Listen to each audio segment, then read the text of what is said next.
안녕하십니까. 저는 박종화 회사입니다. 회계학을 제가 여기서 가르치는데 지금 3년 차죠, 여기서. 그래서 뭐 그렇다고 제가 회계를 처음 가르치는 건 아니고 3년만 가르친 건 아니고 이제 강의한 지는 한 10년쯤 됐는데 어쨌든 뭐 제 소개 간단하게 하고 첫 시간이기 때문에 강의를 시작할 거고요. 올해는 이제 관세사하고 간평, 뭐 작년에도 그렇게 진행했었고 올해도 그렇게 진행을 합니다. 어차피 뭐 기본 이론이 똑같기 때문에 나중에 뭐 최종 정리하고 이럴 때는 이제 실제로 뭐 난이도가 관세사하고 간평이 좀 차이가 있다 보니까 모의고사 정리할 때 그때도 좀 차이가 있겠지만 뭐 기본 이론 요약 강의 이런 것들은 사실 똑같다. 뭐 책도 일단 같고요. 뭐 강의 내용이 다르지 않기 때문에 아무튼 그렇게 진행됩니다. 전혀 뭐 지장이 없어요. 뭐 간평을 듣든 관세를 듣든 사실상 책은 다 똑같다. 뭐 다른 과정들도 마찬가지일 겁니다. 제 소개를 간단하게 할 텐데 우리가 월요일이다 보니까 좀 많이 피곤합니다. 그래서 제가 주말에 또 빡시게 아들놈 2명이랑 같이 야구를 한 5시간 동안 했더니 밖에서 했더니 굉장히 뭐 지쳐 있습니다. 저는 이제 회계사이고 세무사입니다. 아까도 말했지만은 여기서 3년 차라고 해야 되겠죠. 재작년부터 강의를 시작했었고 관세 간평을 강의를 했었다. 그리고 학교 뭐 이런 건 이렇게 넘어가시고 예전에 이제 3일 회계법인을 다니다가 2014년 초에 퇴사를 했었죠. 그러니까 이제 만으로 한 9년 됐네요. 퇴사하자마자 강의를 시작한 거죠. 여기저기서 강의를 했었습니다. 사실 뭐 관세사, 간평도 과거에 좀 했었다가 2년 전부터 다시 한번 본격적으로 다시 한번 시작을 하고 있는데 그러니까 책을 뭐 제가 뭐 굉장히 뭐 많이 썼었어요. 그래서 이제 90권 정도 썼고 그래서 그 전에도 관세 간평을 하긴 했었다. 그러다가 쭉 텀이 있다가 4, 5년 텀이 있다가 이제 다시 2년 전부터 강의 시작했던 것이죠. 그러니까 올해가 이제 3년 차다 했었죠. 예, 뭐 국가공인 시험, 뭐 재경관리사 뭐 유명한 시험인데 그쪽에 책도 썼었고 출제위원이기도 했고 지금은 이제 조그만 회계 부분에 있습니다. 뭐 굉장히 이제 파이팅 넘치는 강사인데 첫날이다 보니까 그리고 월요일이다 보니까 지쳐 있습니다. 예, 그래서 뭐 신회계 부분은 이사로 재직 중이고 그다음 이제 상장사 관심 없죠. 뭐 상장사, 사회이사로 또 재직 중입니다. 사회이사는 기능이 뭐냐면은 그 회사를 감시하는 기능하는 거예요. 감시하는 기능. 이렇게 장사하지 말라. 이따구로 하지 말라. 이거 내가 너네들이 이거 하려고 하는데 뭐 하지 말라. 맞겠다. 뭐 이런 것인데 실제로 뭐 그렇게 이제 감시하는 기능이 거의 뭐 유명무실하죠. 그래서 원래는 감시하는 기능인데 실질적으로 그렇게 안 하는 경우들이 많다. 4년째 지금 하고 있고. 그다음에 금융연서 뭐 강의를 많이 합니다. 뭐 여기저기서 뭐 수없이 많은 강의를 합니다. 지금 이제 5월 초거든요. 그래서 제가 원래는 5월 달에 소득 신고를 할 때 5월 달에 소득 신고하는데 5월 말에 하거든요. 귀찮기 때문에. 근데 올해는 너무나 궁금한 거야. 그래서 좀 세금이 좀 많이 나갈 것 같아가지고 너무나 궁금해서 초에 지금 이제 5월 초인데 바로 이제 세금 신고 해버렸습니다. 세금 신고할 때 아는 거죠. 아 제가 어디서 소득이 들어오는구나. 저도 잘 모르니까. 항상 보면은 한 25군데에서 30군데 정도에서 소득이 꽂히는데 자랑은 아니고 하여튼 뭐 굉장히 많은 곳에서 강의를 한다. 저도 정신이 없어요. 그래서 내가 이렇게 많은 곳에서 강의를 했구나. 물론 여기도 그 중에 한 곳이 되겠죠. 아무튼 뭐 25군데에서 30군데 정도 강의를 할 정도로 정말 제가 하는 모든 일단 회계학만 봤을 때 제가 하는 모든 회계학 강사 중에는 가장 강의를 많이 합니다. 아마 우리나라 1등일 거예요. 그래서 항상 지쳐있는 상태다. 하지만 또 강의를 진행하면은 또 본궤도로 올라갑니다. 금융연서는 이제 아무래도 금융권들, 은행분들이 주로 대상일 텐데 온갖 은행분들이 다 수업을 듣는 것이죠. 강사님이 여기가 뭐 교수님이 할 텐데 1,300명이 있습니다. 130명이 아닙니다. 1,300명. 뭐 그 중에 한 5명 이내로 이제 상을 주는데 제가 상을 종종 받습니다. 그리고 이제 겸임 교수하기도 또 뭐 회계학만 봤을 때는 뭐 전체 또 1등. 또 뭐 강사 뭐 무지하게 많다. 주로 이제 회계 쪽이 강의가 많겠죠. 그다음에 뭐 기타 등등등. 그래서 뭐 강의를 뭐 무지하게 많이 하고 있다. 그러면서 또 회계 감사도 하고 있으니까 애가 이제 항상 맛이 가 있는 상태죠. 하지만 말했잖아요. 강의하면 또 전혀 또 체력적으로 문제가 없다고요. 초반에만 그래요. 그 신우 회계법인에서 또 회계 감사도 하면서 강의도 하고 아주 정신없이 살고 있습니다. OT잖아요. OT다 보니까 뭐 이런저런 얘기, 얼굴 좀 익히고 뭐 그런 시간이 되는 거니까 이제 뻘소리가 좀 많죠. 책도 뭐 무지하게 많이 썼어요. 그래서 한 90권 정도, 뭐 97, 8권 정도 쓴 것 같은데 이 모든 게 다 9년 동안에 벌어진 일이겠죠. 그래서 여기 뭐 대표적인 책 몇 가지만 쭉 써놨는데 뭐 다 썼어요. 뭐 회계사, 세무사 책도 뭐 있고 공무원 책도 있고, 그다음 우리 간평관세사 책도 있고, 뭐 다 있습니다. 뭐 신용무서사, 뭐 기초회계, 뭐 등등등 국가공인시험도 있고, 뭐 다 해서 한 90건 정도, 그러니까 1년에 한 최소한 10건 정도씩은 제가 쓰고 있는데 정말 힘들게 살고 있다 생각이 들시겠죠? 네, 뭐 간세랑 간평 이제 동시에 진행하는데 어쨌든 강의 내용이 똑같잖아요. 그래서 이제 똑같이 해도 무방하기 때문에 이제 작년에도 이제 그렇게 했었고 올해도 그렇게 하는데 뭐 간세부터 커리큘럼 본다면 사실 똑같죠. 뭐 거의 똑같죠. 요거 빼고 똑같습니다. 모의고사마다 아까도 말했잖아요. 모의고사는 어쨌든 실제 시험이기 때문에 실제 시험을 기반으로 만들어야 되기 때문에 그거는 이제 실제 시험이 좀 수준 차이가 약간은 있기 때문에 그건 제가 차등을 두고 나머지 뭐 기본 강의부터 다른 것들은 뭐 말문제 특강까지는 사실 공통적인 거기 때문에 회계원리도 마찬가지입니다. 똑같다. 야 그래 나 지금 회계라는 걸 지금 처음 들어. 그럼 이제 커리큘럼 어떻게 되냐? 회계 원리가 있는데 이걸 또 모르시는 분들이 있습니다. 모르시면은 반드시 이 강의를 들으시면 안 돼요. 우리가 지금 하는 거 뭡니까? 재무회계. 지금 5월 초거든요. 재무회계인데 여기 이제 회계 기본이고 그놈의 또 기초. 재무회계 기초가 회계 원리인데 회계 원리 강의가 다 있습니다. 제 강의만 있는 게 아니에요. 다 있습니다. 다른 강사님들 다 있다는 얘기입니다. 다만 이거는 뭐 어떤 강의는 뭐 10회도 있고 뭐 제 강의는 5회. 뭐 굳이 뭐 길게 할 필요 없죠. 시간으로 치면은 45분에서 50분 기준 그게 1시간일 텐데 15시간 정도. 그 정도면 이제 충분하다. 왜냐면 5, 3, 15니까. 그래서 회당 한 3시간 정도 강의하니까 15시간이면은 좀 빡시게 공부하면은 내가 마음 먹고 주말에 하루면은 다 할 수 있다. 물론 이제 복습까지 하면은 이틀. 그러니까 하루 이틀이면은 다 끝날 수 있는 기초 회계가 있다.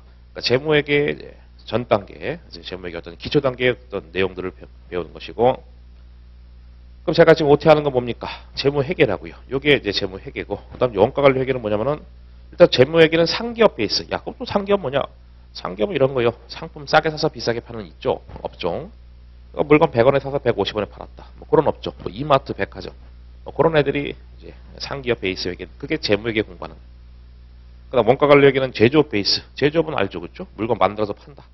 그러니까 이거는 유통업 베이스 회계가 재무회계고, 제조업 베이스 물건 만들어서 파는 회계. 뭐 그런 거 공부하는 것이 원가관리 회계인데, 이따가도 또 나오겠지만 재무회계 30문제, 원가관리 10문제에서 전체 40문제 나옵니다. 다만 원가관리도 내용은 적지 않기 때문에 뭐 8회분 정도, 재무회계는 20회 정도 이렇게 진행이 됩니다. 그 정도면 충분합니다. 28회. 그래서 뭐 다른 과정에 비해서 조금 횟수가 많을 텐데 그건 어쩔 수 없습니다. 일단 어떤 시험에 회계학이 있어. 그럼 무조건 그 시험에서 회계학이 가장 어려운 시험입니다. 그것이 관세사든 간평이든 뭐 보험 계리사든 뭐 회계사든 세무사든 일단 회계학이 무조건 먹고 들어가니 무조건 1등입니다. 난이도 1등. 그래서 내용도 무지하게 많고 어렵고 정말 미치는 거죠. 그래서 회계학은 한 60점만 맞아도 잘했다. 고득점 했네 이런 얘기를 합니다. 웃긴 거죠. 다른 시험은 80점, 90점 맞아요. 아유 뭐 좀 공부 좀 했네. 이렇게 되는데 회계학은 60점 맞으면 고득점자다 이렇게 하거든요. 예, 아무튼 뭐 그렇습니다. 그다음 이제 핵심 요약 8에서 9월 정도 또는 10월 정도, 10월 초 정도면 끝이 날 텐데 14회 좀 뭐 시간의 여유는 있습니다만은 빠르게 끝나면은 이제 9월 말에서 이제 10월 초면 끝이 나겠죠. 그래서 재무회계 그러니까 기본 강의가 이제 28회인데 그놈의 딱 절반이겠죠, 14회. 그래서 그렇게 해서 압축 강의고. 좀 빠르게 진행되는 것이고 물론 핵심 내용은 다 하는 거지. 다만 다시 한번 리뷰하는 좀 빠르게 진행되는 과정이고 이것도 다 문제 다 푸는 겁니다. 기본 강의 어떤 핵심들 몇 가지 빼고 핵심들을 다 하기 때문에 뭐 그렇게 뭐 수박 겉핥기로 진행되는 생각하시면 안 되겠고 뭐 문제풀이는 다 알겠죠. 뭐 11월 12월인데 어쩌면은 제가 좀 문제풀이를 10월 달부터 빠르게 진행할 수도 있습니다. 왜냐면은 문제풀이 수요가 일단 많고 좀 빨리빨리 안 하냐 이런 수요가 많다는 얘기예요. 그리고 또 결정적으로 시험이 뭐 관세는 3월, 뭐 간평은 이제 4월 정도 보통 열리는데 시험이 치러지잖아요. 그러니까 조금 이제 약간 시간이 소위 말해서 후달린다. 시간이 좀 빡빡하다. 그러니까 뭐 10월 달에 진행할 생각도 지금 있습니다. 빨라서 뭐 나쁠 건 없죠. 늦게 하면은 뭐 문제가 될 수 있지만 빨라서 나쁠 건 전혀 없죠. 어떤 10월 달에 진행될 생각이고, 모의고사는 아까 말했죠. 이제 관세랑 간평이 여기서 차이가 난다고요. 8회분. 말문제 특강 2회니까 뭐 한 회당 3시간이니까 6시간이면 다 끝나는 정도의 그런 얘기고, 말문제가 이론 문제인데 그 이론 문제가 평균 한 10문제 나오거든요. 간평 관세사가. 관세 똑같다. 간평하고 여기 요거 빼고 최종 정리. 여기만 이제 색깔이 좀 다르잖아요. 여기 빼고는 이제 기본적으로 똑같다. 공통적으로 진행된다 이렇게 생각하시면 되겠고, 그래서 이거는 이제 모의고사로 정리되는 그런 시간입니다. 예, 그것 빼고는 똑같다. 문제수 40문제인데 재무회계 꼬박꼬박 30, 원가관리 꼬박꼬박 10문제입니다. 원가관리는 말문제가 관세 쪽에서는 한 문제 정도 나오고 있고, 그리고 재무회계는 대략 10문제, 최대 10문제, 8에서 10문제 정도 나오고 있다. 합치면은 이론 10문제, 계산 30문제 정도, 그 정도가 이제 평균적인 출제 문제수고, 간평은 이렇다. 간평 뭐 비슷합니다. 일단 재무회계 30문제, 원가관리 10문제인데 다만 이제 특징적인 것은 원가관리 이론 문제는 잘 안 나오는 편이다. 그렇다고 또 안 나오는 것도 아니에요. 여기 보면은 5년 동안 4번 나왔으니까 어쨌든 그것도 뭐 최대 한 문제 정도는 나오고 있다. 그래서 관세보다는 이론 문제가 조금 적게는 나오는데 그것도 뭐 대동소이하다 이렇게 볼 수 있고, 난이도는 관세보다 간평이 더 어렵습니다. 그렇기 때문에 모의고사반은 제가 다르게 진행된다 이런 얘기를 했었고, 최근에 추이를 보면은요, 원가관리가 관세든 간평이든 좀 어려워지고 있습니다. 그럼 우리는 전략은 뭡니까? 재무회계. 아니 가뜩이나 원가관리 10문제밖에 안 나오는데 문제도 난이도가 갑자기 확 그냥 오르는 게 아니라 확 올라갑니다. 최근에 2, 3년 사이. 그래서 원가관리는 뭐 잘 못 맞추더라고요, 문제를. 그래서 원가관리부터 풀면 이제 망하는 지름길이고, 재무회계부터 풀어야 된다. 거기가 문제수도 많고 상대적으로 재무회계가 원가관리보다는 최근에 문제 수준을 봤을 때는 더 쉽기 때문에 불과 한 4, 5년 전만 하더라도 원가관리가 전략 과목이고 재무회계 나중에 푼다 이런 식으로 했는데 지금 역전됐습니다. 관세 간평다 원가관리가 누가 출제를 했는지 모르겠는데 하여튼 난이도가 확 올라갔어요. 최근에. 그게 이제 추세니까 뭐 추세를 따라가야 되겠죠. 재무회계가 훨씬 더 중요하다. 뭐 그게 결론이고, OT니까 계속 이런저런 얘기를 하고 있습니다. 저는 어떻게 강의를 하냐. 예, 출제되는 모든 유형을 설명하는 케이스 회계학 강의다. 그래서 이게 가장 큰 특징이겠죠. 그래서 이제 회계학 책을 보면 예제가 있을 텐데 그 예제는 문제가 당연히 있겠고, 또 뭐 거기 질문이 있죠. 질문이 보통 한두 개입니다. 근데 제 책은 웬만하면은 다 집어넣습니다. 그 예제에 따라서 나올 수 있는 모든 질문들을 다 구성했기 때문에 뭐 적으면은 정말 2, 3개, 많으면은 한 12개까지 있습니다. 그래서 평균적으로 한 5개 정도는 질문이 있습니다. 그래서 시험에 나오는 모든 유형을 다 책에다가 예제에다 박아놨다. 그 다음 이제 회계처리. 우리가 회계 원리를 들었으면 회계처리란 말을 알고 있잖아요. 회계 원리 안 들었으면 이 강의 들으면 안 된다고요. 반드시 회계 원리를 듣고 들으셔야 됩니다. 지름길로 가려다가 망하는 건 있기 때문에 회계 원리를 안 들으시면 진짜 망하는 거고 무조건 필수예요. 그건 선택이 아닙니다. 그럼 우리 알잖아. 회계처리가 뭔지, 차변, 대변하는 거. 그렇게 해서 제가 수업을 하긴 하겠죠. 어쨌든 회계학이 기본이니까. 다만 실전 용어 회계처리를 풀면 너무 시간이 오래 걸려요. 그래서 모든 문제를 정말 하나도 빠짐없이 모든 문제를 회계처리 없이 다 풀 수 있는 스킬을 다 알려주기 때문에 뭐 요 2가지 특징이 이제 가장 큰 저희 특징이고, 나머지 뭐 기타 등등 지금 뭐 보시다시피 다 PPT로 강의를 진행한다 이런 얘기고, 책이 뭐 두껍잖아요. 재무회계 뭐 800페이지 좀 넘어가거든요. 그래서 뭐 시험에 나오는 거랑 안 나오는 걸 다 알려드려야 되겠죠. 그렇죠? 다 발라드릴 것이고, 나오는 것만 물론 강의할 거고, 기타 등등 나머지는 뭐 각자 보시고. 예, 회계학 과목 보시죠. 재무회계, 원가관리 회계. 일단 제가 뭐 여러 군데서 강의를 하는데 하나만 예를 들어 봅시다. 여러분이 저를 이제 믿고 따라오시면 된다라는 얘기를 하고 싶은 건데, 뭐냐면은 제가 이제 저쪽에 뭐 정말 많은 강의에서 저도 헷갈리네. 손해사정사 뭐 이런 것도 하거든요. 거기도 회계학이 있습니다. 2차 과목입니다. 그래서 제가 2015년부터 거기는 강의를 시작했는데, 제가 처음에 왔을 때 합격자의 평균 점수가 40점 초반이더라고요. 꽈락이 40점인데 합격자 평균 점수, 허트라인이 아니야. 합격자 평균 점수. 그러니까 웃긴 게 뭐냐면은 회계학이 2차 시험인데 꽈락만 넣으면 이제 합격하는 그런 시험이. 왜냐면은 대부분 다 꽈락이 나고 이러니까 뭐 절대 뭐 고득점이 안 나더라고. 제가 딱 등장했죠. 그랬더니 지금 평균이 어떻게 되냐? 평균이 50점대 후반이고요. 합격자 평균 점수가 50점대 후반이고, 그다음 수석하는 사람은 뭐 95점, 뭐 96점 이렇게 받더라고요. 예, 그리고 이제 회계학이 전략 과목 대세가 됐죠. 그래서 회계학은 다 제 것만 들어요. 거의 점유율 제가 90%인데 제 것만 다 듣습니다. 그래서 그냥 믿고 따라하면은 점수는 올라간다는 얘기입니다. 제가 이쪽에 뭐 온 지가 어쨌든 과거에 했었습니다만은 그건 다 또 옛날 얘기니까 3년 이제 차인데, 뭐 믿고 오시면은 다 점수는 올라가니까 절대 꽈락 안 납니다. 정말 복습 안 하고 대충 공부하면 꽈락 날 수도 있겠지. 근데 제 수업을 들었는데 꽈락 나는 거는 진짜 문제가 있는 겁니다. 꽈락은 날 수가 없는 겁니다.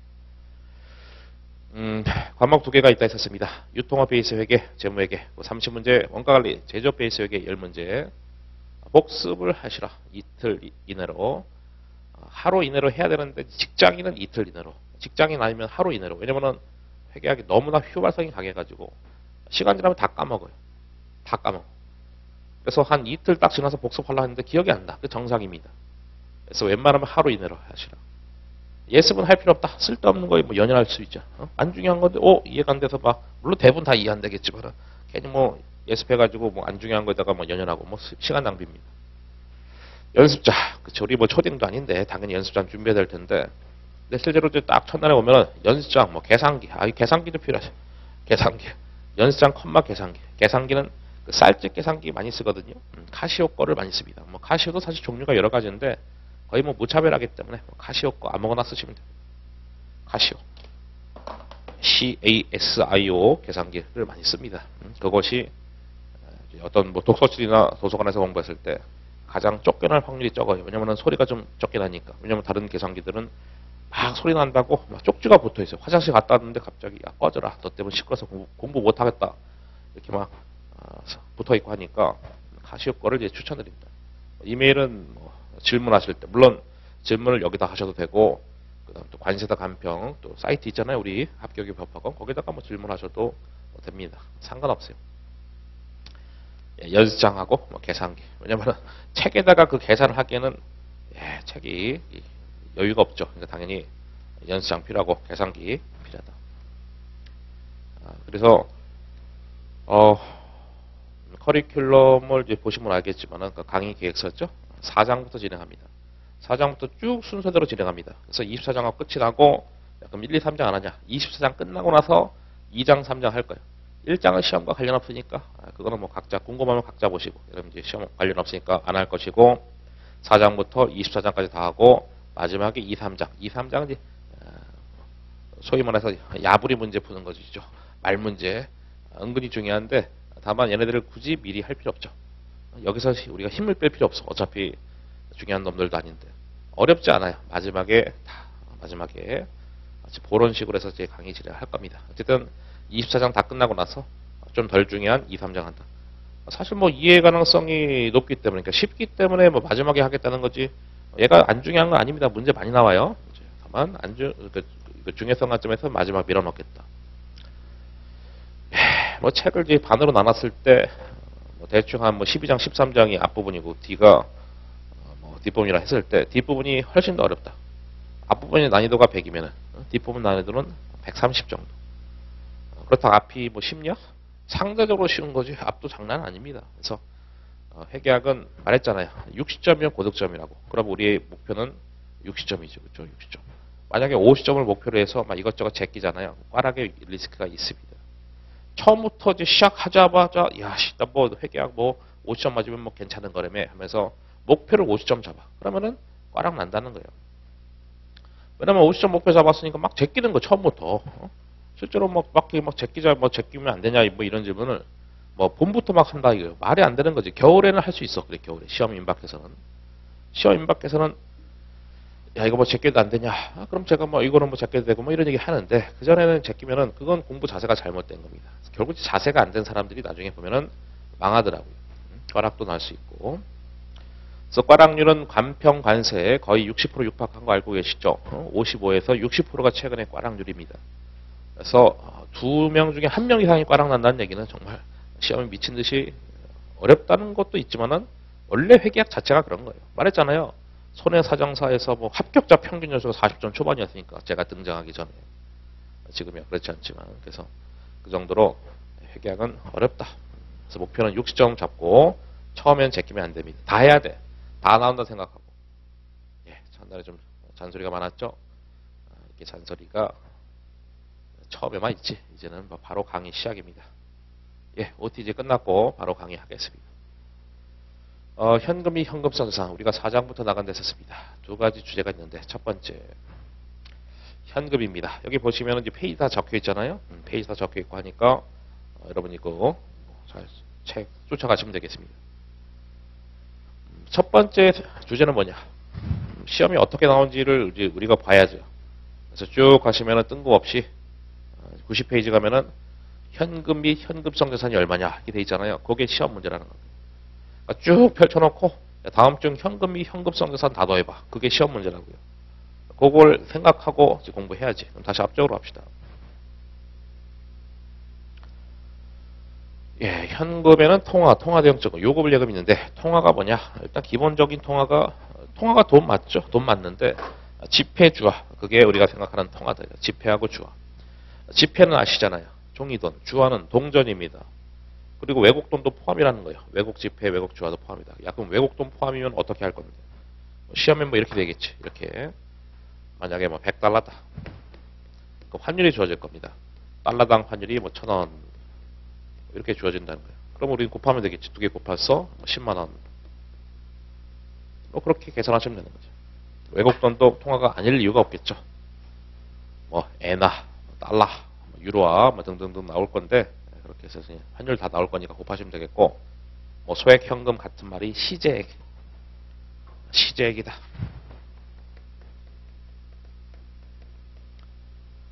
지금 현재 회사가 갖고 있는 돈이다. 뭔 소리요? 지금 회사가 갖고 있는 돈이란 얘기가 회사 서랍 속에 있는 현금이다 이런 뜻입니다.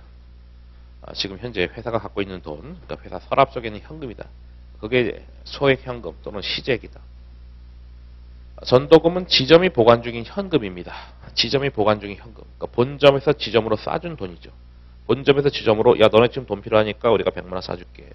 근데 지점이 보관하든 본점이 있든 다 같은 회사인데 당연히 현금이 되겠죠. 야 그럼 지금 박스가 어쨌든 이렇게 세 가지로 나눴는데 그 세 가지를 구분해야 되냐? 전혀 아닙니다. 제가 그래서 미리 보여드렸잖아요. 예제를. 뜬금없이.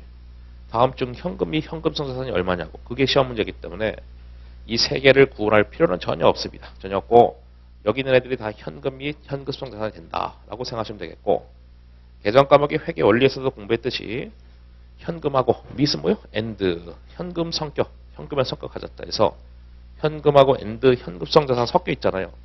그 중에서 우리가 지금 현금을 먼저 공부하고 있는 것이고 됐습니다. 그 다음에 통화 대형증권. 통화 대형증권은 뭐냐? 이거는 언제라도 통화로 바꿔 쓸 수 있는 것이다. 언제라도 통화로 바꿔 쓸 수 있는 것이다. 통화는 사실 이제 지폐 주화를 생각하시면 될 텐데 언제라도 통화로 바꿔 쓸 수 있는 것. 대표적인 것이 수표죠. 각종 수표.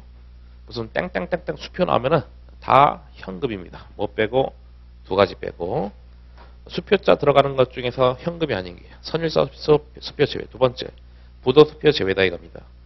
그래서 수표 중에는 이 두 가지 빼고 다 우리가 현금이다 볼 수 있는데, 아니 수표는 우리가 은행 가서 바로 지폐를 바꿀 수 있잖아요. 언제라도 통화로 바꿀 수 있는 것인데, 야 그러면 선일자 수표는 뭐냐? 선일자 수표는 발행일이 미래입니다. 발행일이. 발행일이 미래인 수표가 선일자 수표예요. 발행일은 뭔데? 수표를 준 날이 수표를 발행한 날이에요. 수표를 교부한 날, 발행한 날, 지급한 날 다 똑같은 겁니다. 지금 2020 뭐야? 3년이죠. 그럼 2020 만약에 뭐 5년이다. 5월 8일이다. 이렇게 써 있으면. 그럼 이거는 발행일이 미래니까 뭡니까? 수표를 받은 사람이 은행 가서 야 지폐를 바꿔줘. 은행이 바꿔주겠냐고. 발행일이 미래인데. 아닌데 안 바꿔주겠죠. 그럼 이 발행일은 사실상 일종의 만기 개념이겠죠. 만기 개념입니다. 그래서 어음의 성격을 가진 그런 채권이다라고 보시면 되겠습니다. 선일자 수표는 발행일이 미래니까 일종의 채권이다. 왜냐면 이거를 받은 자는 분명히 나중에는 돈이 되는데 지금 당장 돈이 안 되잖아. 받을 돈을 의미하는 게 채권이죠. 일종의 채권입니다. 그 다음 우편한 증서. 줄여서 말하면 우편한입니다. 우편한. 이건 또 뭐냐? 우체국이 발행한 수표입니다. 우체국이 발행한 수표가 우편한 또는 우편한 증서입니다. 이것도 일종의 수표입니다. 우체국이 발행했을 뿐이다 이겁니다. 그 다음 이제 배당금 지급 통지표. 지금도 뭐 날라오죠. 배당금 받아가라 날라오죠. 다만 뭐 현실적으로는 다 알아서 통장에 증권계좌 통장에 다 입금이 되는데 어쨌든 우표는 날라오잖아요. 배당금 받아가려고. 그러니까 이제 요거 가지고 옛날에는 실제로 뭐 우리은행, 국민은행 가가지고 배당금 받아갔거든. 옛날에는. 지금이야 다 알아서 자동 이체되고 있죠. 역시 즉시 현금화 수 있다. 그 다음에 그 다음에는 공통적인 단어가 만기란 단어가 있죠. 만기가 도래된 어음이다. 어음. 어음도 다 일종의 채권이죠. 그렇죠? 내가 어음 받았으면 이거 갖고 만기 되면 돈 받을 권리가 있는 것인데, 그러니까 만기가 도래된 어음이니까 당연히 즉시 현금할 수 있는 거죠. 만기가 도래된 국공채, 국채공채라는 채권에 만기가 도래된 채권의 어떤 이자표에서 포인트는 이제 만기이기 때문에 그게 뭐 어음이든 채권의 이자표든 간에 즉시 현금할 수 있다. 요구불 예금. 요구불 예금은 딱 두 가지입니다. 요구하면 지불한다. 요구하면 지불하는 예금이다 해서 두 가지. 우리가 알고 있는 이자 거의 없는 거, 보통 예금, 그놈하고 당좌 예금이 있는데, 보통 예금은 이제 우리가 알고 있잖아요. 이자 거의 없는 보통 예금하고 언제든지 내가 꺼낼 수 있잖아요. 자유롭게 예금할 수 있고 추금할 수 있는 그런 예금이 요구불 예금인데, 당좌 예금은 어차피요 나중에 한 5분 이상 제가 떠들 거니까 이거는 일단 키핑. 그래서 말했어요. 이 세 가지 카테고리를 구분할 필요 없다고. 그냥 여기 있는 것이 다 현금 및 현금성산 된다고요. 더 중요한 게 뭡니까? 손가락이겠죠. 현금이 아닌 것들. 걔가 더 중요하겠지. 그래서 아까 말했잖아요. 선일자 수표, 부도 수표는 아니라고. 다만 선일자 수표 말했습니다. 발행일이 미래인 수표다. 부도 수표는 뭔데? 내가 수표를 받았다. 받았는데 이게 부도라는 수표래. 그럼 이거는 이것도 현금이 될 수가 없겠죠. 그러니까 내가 부도라는 수표를 받았는데 이거 갖고 은행 가서 지표를 바꿔달라 하면 은행이 주겠냐고. 절대로 안 주겠죠. 그리고 이제 부도가 어떤 상황인지는 역시 또 이따가 당좌예금 하면서 이때가 이제 부도의 상황이다. 참고로 설명드릴 것이고. 그러니까 여기 있는 제가 이제 부연 설명하고 있지만은 이것들을 뭐 정확하게 다 아실 필요는 없습니다. 다 아실 필요 없어요. 그냥 여기 있는 것이 현금이 현금성산이 된다 안 된다. 구분만 하시면 된다. 가불증. 우리가 뭐 가불증 뭐 들어보셨습니까? 그래서 직장 생활하면은 뭐 들어보셨을 텐데 월급 가불해 준다 이런 얘기를 하잖아요. 뭐 미리 준다는 얘기. 예를 들어서 내가 있는데 내 새끼가 아파. 그래서 병원비가 많이 필요해서 사장님한테 얘기하는 거지. 야, 우리 아들이 아프니까 3개월치 월급을 미리 달라. 그 한 달치 월급을 원래 주는 거니까 2달치 월급은 미리 준 거니까 은행 입장, 그러니까 회사 입장에서는 돈을 빌려준 거잖아요. 그러니까 돈 빌려주면 이제 우리가 회계 개정 과목에서 뭐 대여금 이렇게 해서 대여금, 채권이 채권. 대여금도 다 받을 돈, 채권이겠죠. 그러니까 돈을 빌려줬으니까 채권이 생겼다 이거고, 차용증서도 그거잖아요. 이거는 월급에 대한 이제 값을 얘기하는 거고, 뭐 돈을 실제로 주고 받는 거, 빌려주고 빌리는 거잖아요. 빌린 놈은 차입한 거고, 빌려준 놈은 이제 대여한 건데, 빌리고 빌려줬을 때 차용증서를 주고 받을 텐데, 차용증서를 받은 놈은 이제 받을 돈 채권이 있는 것이고, 확실한 거는 이거는 현금은 아니잖아요. 받을 돈 채권이다, 채권. 그러니까 가불증도 이제 돈 빌려준 거니까 채권이고, 차용증서도 돈 빌려준 거니까 채권이죠. 얘는 이제 월급을 미리 줬으니까 대여금인 거고, 이것도 다 대여금 채권입니다. 우표는 아닌 거 다 알고 있잖아요. 수입인지. 수입인지도 정부에서 발행한 우표입니다. 정부에서 발행한 우표인데, 우리가 우표는 많이 봤지만 수입인지는 잘 모를 수 있죠. 내가 운전면허 시험장에 갔다. 그러면 사실 거기 붙어 있거든요. 오른쪽 제일 위인지, 왼쪽 제일 위인지 모르겠지만 하여튼 거기 수입인지가 박혀 있는데 우표랑 똑같이 생겼습니다. 정부에서 발행한 우표다. 밑에 손가락에서 중요하다 했었죠. 그 다음 사용이 제한되는 예금. 뭔가 사용이 제한됐다. 부정적인 단어가 있으니까 현금이 아닌 것 같잖아요. 느낌상. 대표적인 경우가 뭐냐면 차입 후 담보 잡힌 예금이다. 차입 후 담보 잡힌 예금이다. 차입 후 담보 잡혔다는 얘기 뭡니까? 내가 은행에서 돈을 뭐 10억을 빌렸어. 근데 그 예금이 갖고 있는데 예금 갖고 있는 것이 이제 담보 잡힌 거지. 그러니까 담보 잡혔다는 얘기가 내가 그럼 차입금 안 갚으면은 그 예금의 소유권이 은행한테 넘어가는 그런 상황이 되겠죠. 어쨌든 그럼 그 예금은 내가 즉시 현금화할 수 없잖아. 이 차입금을 갚기 전까지는 일단은 소유권이 형식적으로 은행한테 넘어간 거기 때문에 일단 내가 즉시 현금화할 수 없다. 그래서 뭐 그렇게 뭐 정확하게 뭐든 거 아실 필요 없다고. 그냥 여기 있는 것들이 현금이 아니구나 생각하시면 되겠고, 그 발라내는 게 시험 문제인 겁니다. 그러니까 계산 문제로 나오는 거죠. 웬만하면은.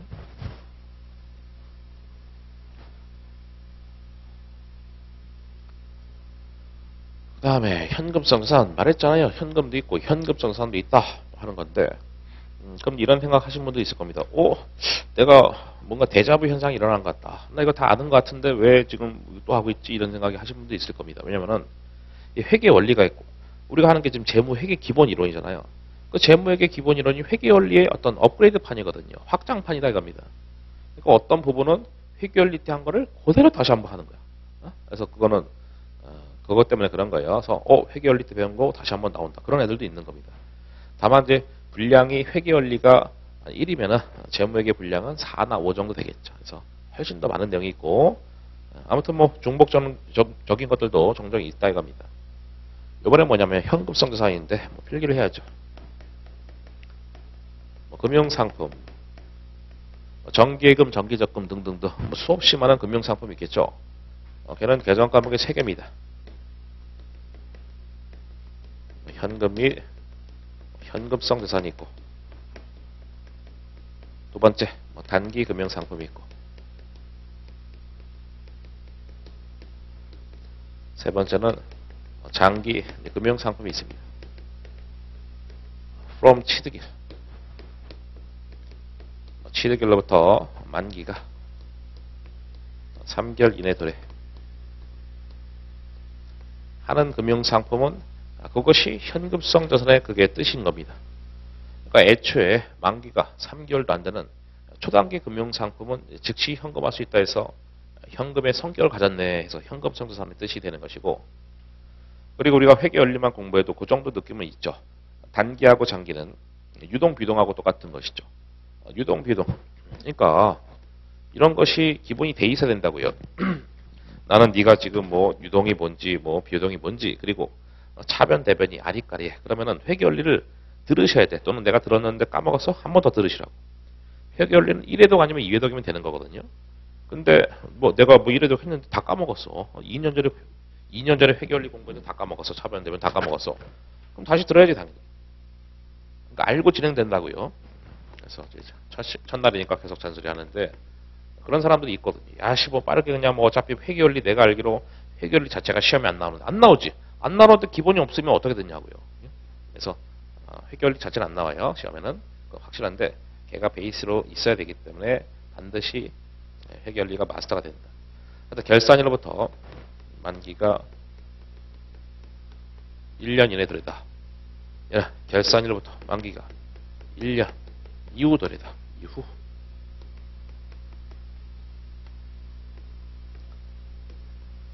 예를 들어 결산일 기준이고 이거 취득일 기준이다 이겁니다. 그래서 유동, 비동은 전부 다 결산일 기준이잖아요. 우리 수업 목적상 결산일은 12월 말이죠. 우리 실무 강의 아니기 때문에 제가 뭐 실무는 어떻고 저쩌고 그런 얘기는 안 하겠습니다. 우리 무조건 수험생이고 4학년들은 1월 1일 12월 말이고 100% 결산이라면 무조건 12월 말이다. 혼자 또 쓸데없이 뭐 실무는 뭐 어쩌고저쩌고 하는데 그건 뭐 실무 강의 들으시면 되겠고 아무튼 그거는 이제 실무적으로는 뭐 3월 말, 6월 말, 9월 말, 12월 말 다 되지만은 우리 실무 강의 아니잖아요. 수험생은 무조건 12월 말이다. 그래서 유동 자산이고 유동 부채 이렇게 되는 거예요. 아까 유동 자산, 비유동 자산, 유동 비동은 다 결산일 기준이다. 오케이. 그래서 금융사업은 요 날짜 갖고 구분하는 거지. 무슨 뭐 정기예금은 여기고 정기적금 여기고 그런 게 아니거든요. 이렇게 기간에 따라서 구분한다. 그래서 바이 기간에 따라서 계정 과목 셋 중에 하나 쓰다. 됐습니다. 그래서 여기도 보시면은 취득일로부터 만기가 3개월 이내 도래되는 채권이든 상환화전이든 포인트는 3개월 이내지 뭐. 여기 뭐 상환일이 또 만기이기 때문에 일종의 취득일로부터 만기가 3개월 이내 도래되는 각종 채권.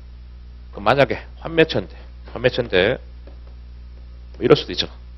과로가 중요한 거거든요. 90일 뭐 이런 것도 있고 환매처라는 어떤 채권인데 뭐 중요해하지 마세요. 제가 설명 안 하는 거는 중요해하지 마세요. 궁금해하지도 마시라고. 야 나는 궁금해 죽겠어. 그런 사람들은 공부를 못하는 거예요. 제가 하지 마세요 하는 걸 하지 마세요.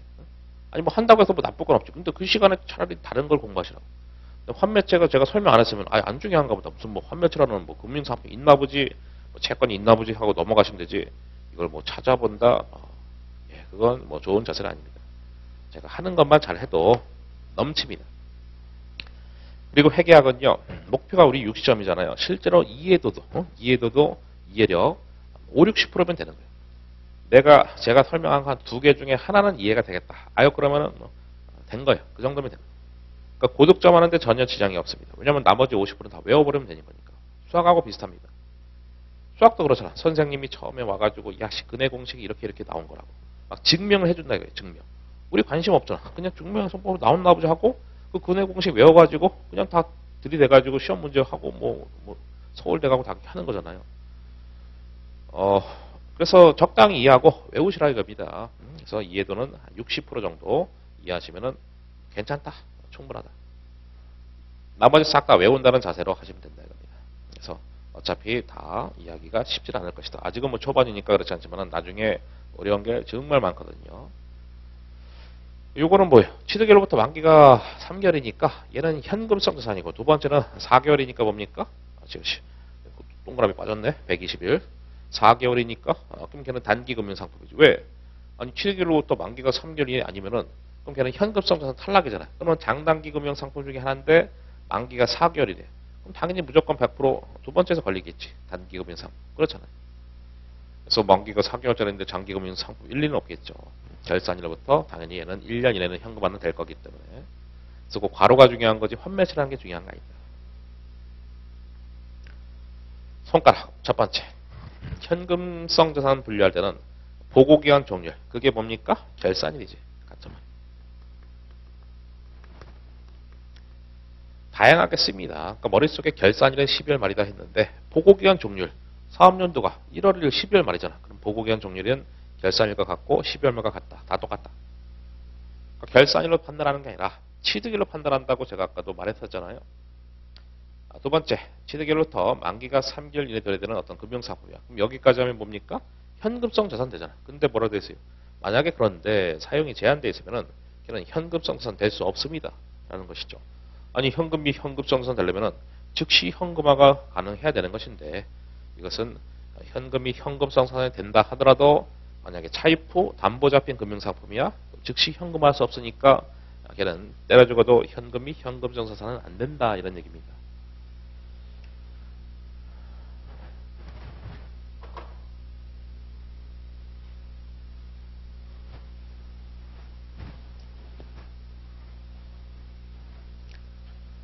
예시죠.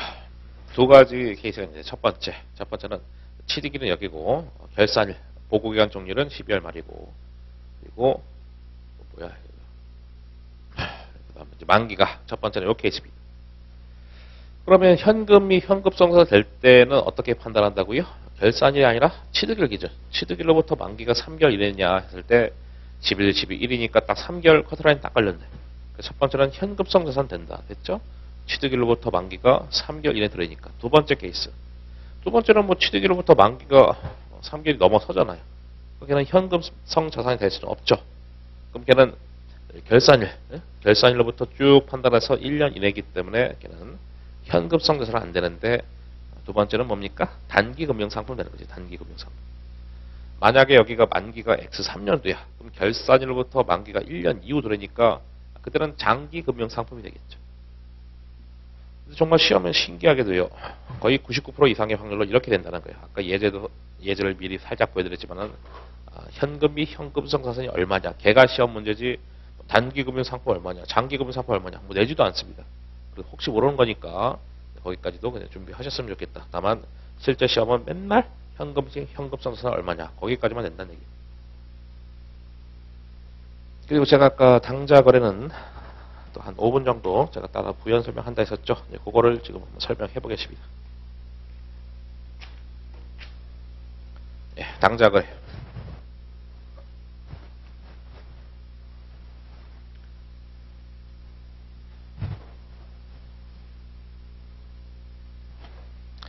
요 숫자에 맞춰서 뭐 또 페이지는 다 PPT에 다 적어놨잖아요. 맞춰서 제가 상황 설명을 해보죠.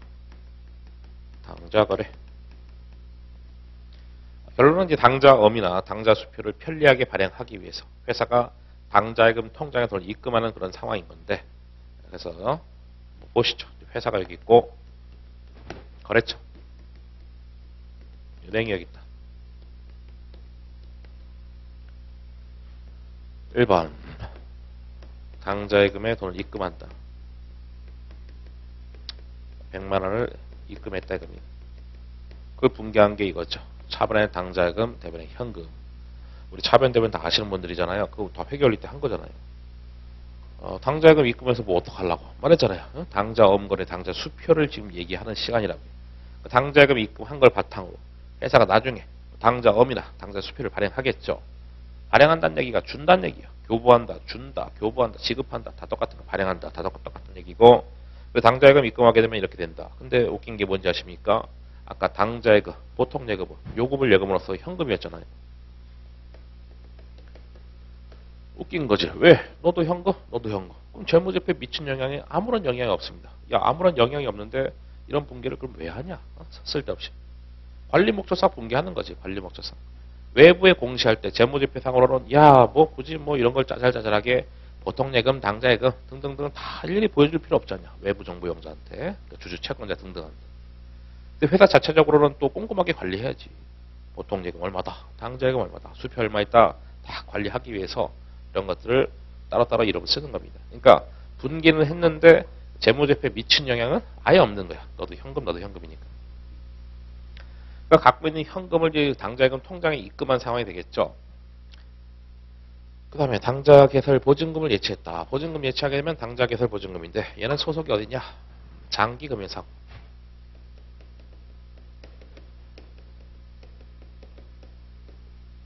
해지하기 전까지 인출이 안 돼. 보증금을 납입했고 요 당자 예금에 입금을 했는데 이제 해지하기 전까지 요 당자 거래를 해지하기 전까지는 인출이 안 됐는데 일반적으로 1년 안에 해지 안 할 거잖아. 그러니까 장기 금융 상품이 되겠죠. 보증금 이것도 금융 상품인데 해지를 1년 안에 안 할 거기 때문에 이렇게 해서 장기 금융 상품이 됩니다. 그래서 보증금 납입해서 차변의 보증금, 자산 대변의 현금이라는 자산의 감소. 그 다음에 그래서 이렇게 해서 했고 여기다가는 이제 2번 쓰죠. 뭐. 당자 어음용지, 당자 수표용지를 준다. 이렇게. 당자예금 입금했고 수표용지 주는데 또는 당자 어음용지 주는데 거기에는 금액이 써있진 않죠. 그냥 뭐 백지 어음 백지 수표처럼 그냥 빈 종입니다. 그 종이 조각을 주면은 다만 이 종이 줬으니까 이것은 무슨 재산상의 변화는 없잖아요. 분개할 건 없겠지. 숫자상의 변화가 있어야 뭐 분개를 하는데 종이 조각을 준 거잖아요. 그리고 이걸 우리 맞춰서 하면은 여기가 아까 1번 쪽이었고 여기가 이거는 별도고 3번으로 가자. 3번은 뭐냐면은 상품을 120만 원 주고 예상 샀다.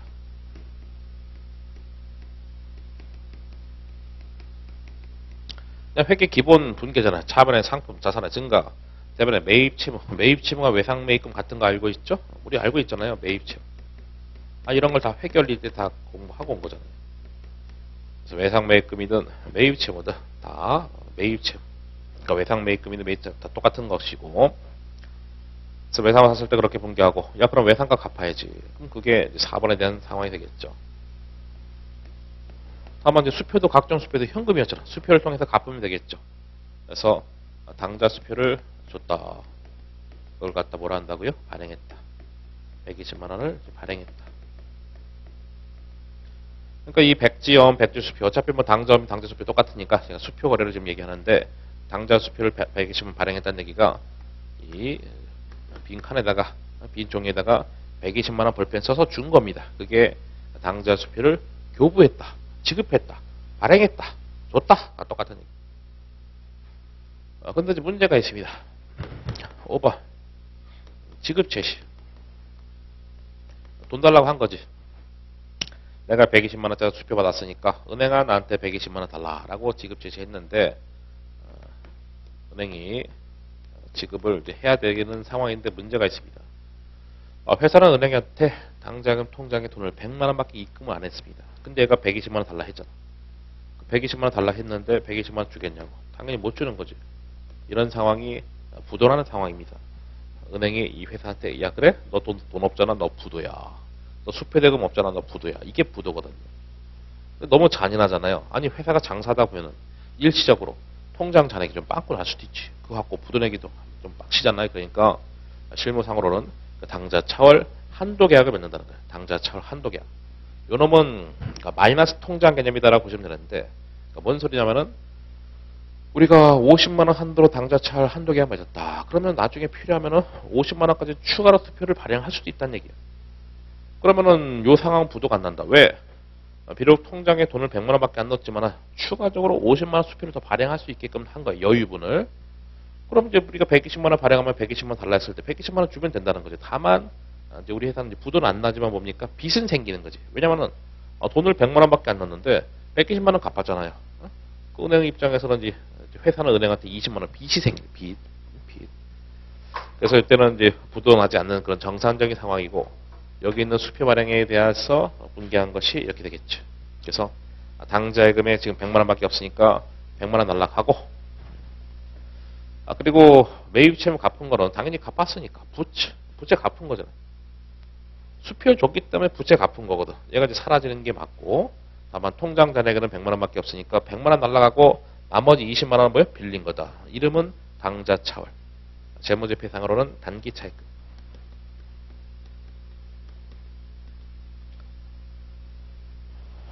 중요한 건 분개가 아닙니다. 시험은요. 분개 문제는 안 나온다 보시면 됩니다. 40문제에서 분개 문제 안 나와. 물론 한 5년에 한 문제는 나올 수 있지. 정말 희박한 케이스고 안 나온다 보시면 돼요. 그래서 분개는 분개일 뿐이고 그냥 분개 왜 했냐? 아니 분개를 제가 시간에서 한 이유는 그냥 회계학의 기본이 있기 때문에 한 거고 분개를 해야 또 전반적인 이런 개정 과목들의 흐름 그리고 전반적인 그 개정의 어떤 의미 등등을 이해할 수 있기 때문에 분개는 분개대로 한 건데 정작 시험은 제가 이제 정리했던 요 빨간색 있죠? 그것이 여기서 포인트가 되는 겁니다. 시험은 포인트만 아시면 되는 거예요. 그래서 당자예금이 현금이고 당자개설보증금은 장기금융상품이고 방금 봤던 20만 원 당자차월이다 하는데 개념적으로 뭐라고요? 마이너스 당자예금 개념이겠지.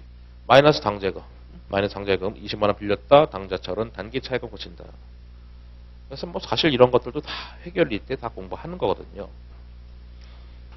그래서 1교시만큼은 뭐 그냥 회계원리랑 큰 차이는 없는 겁니다.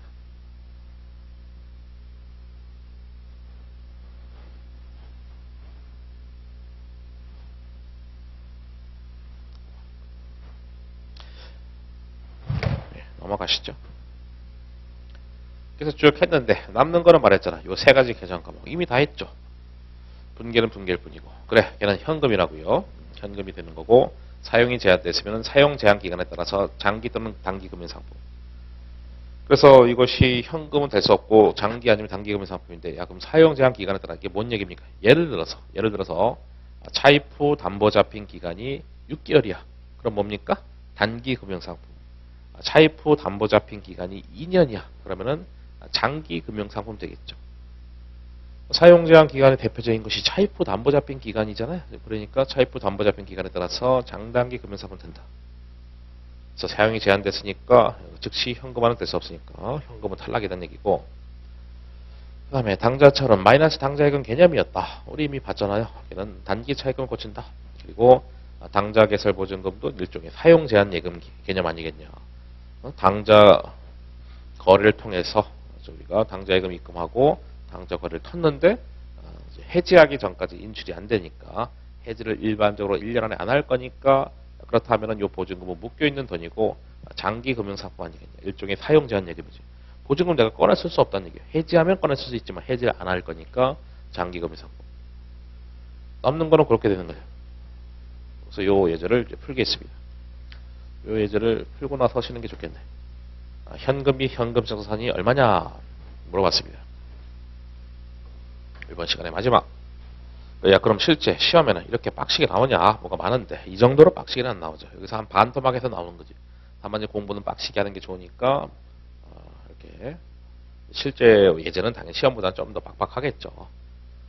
실전용은 다 연습 문제 또 대부분 한 반 정도 이상 제가 풀어드릴 거기 때문에 한 5, 60% 풀어드릴 거기 때문에 연습 문제 보면 이렇게 나오는구나 이제 파악이 될 것이고 외국돈 다 현금이었잖아요. 오케이. 각종 수표 현금이었죠.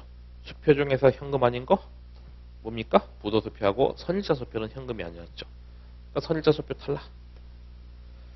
우표 현금 아니잖아요. 배당금 받아가라. 맞습니다. 만기 들어갔어? 그럼 현금 되는 거 맞죠?